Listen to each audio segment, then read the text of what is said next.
the way in which we manage to make excuses, and by that to avoid a greater grace, is actually quite astonishing when one thinks about it. It's only 1 second after we've gone out of the body that we see what really mattered. And then, who knows what we see with regard to the number of graces deflected, the huge waste of energy on things which were actually of the order of the peripheral. And did it actually bring us joy? Joy is made of peace and serenity.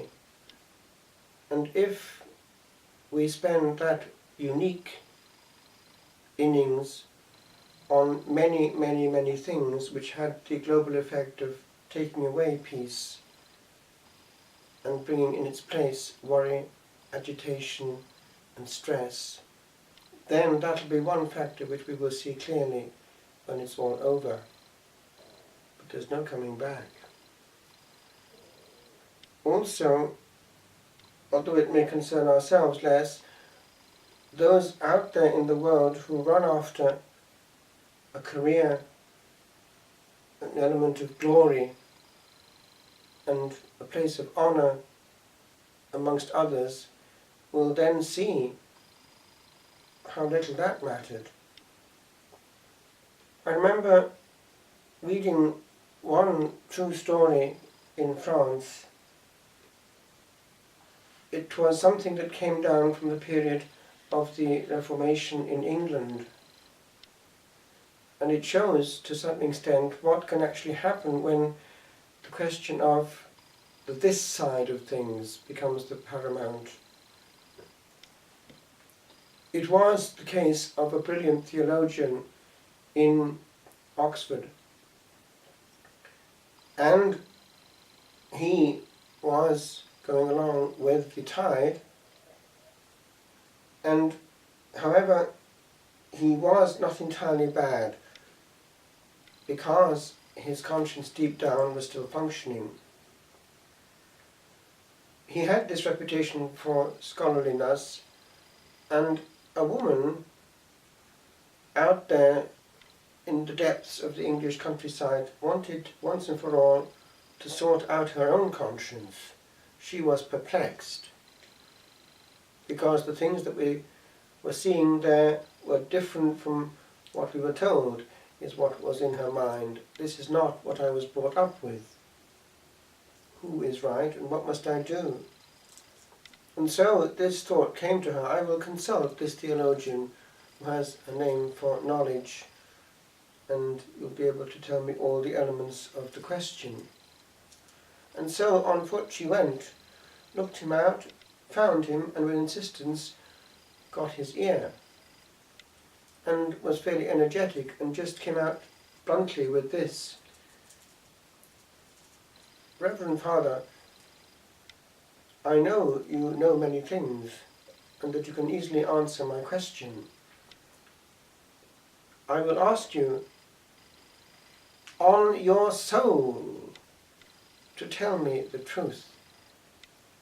In what church must I live? That of the king, or that of my youth? It might actually have been already under Elizabeth rather than King Henry at that point. I think it probably was, because it was more clear that there was a problem under Elizabeth than under Henry, because he had kept a lot of the Catholic faith but was going into schism. And so his answer was as serious as her question. He didn't dismiss her.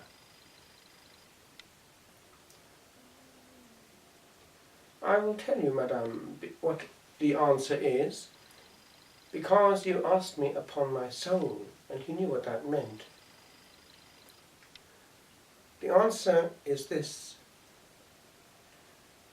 because of the inconvenience of the present situation. The church in which you must live is that of the crown. But the church in which you must die is that of Rome. And with that he turned and went off with himself. She went away and mused over the answer.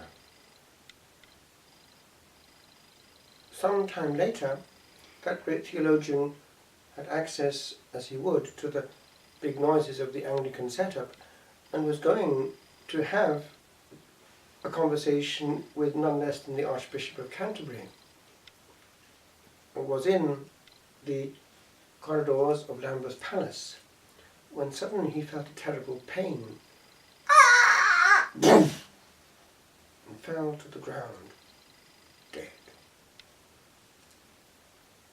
Presumably his heart had given in. But it was instant, and he didn't have time to make that U-turn which was in the back of his mind. It's a true story, and it could be the story of many a soul who will have that mental reserve. Oh, I can always make a confession at the end.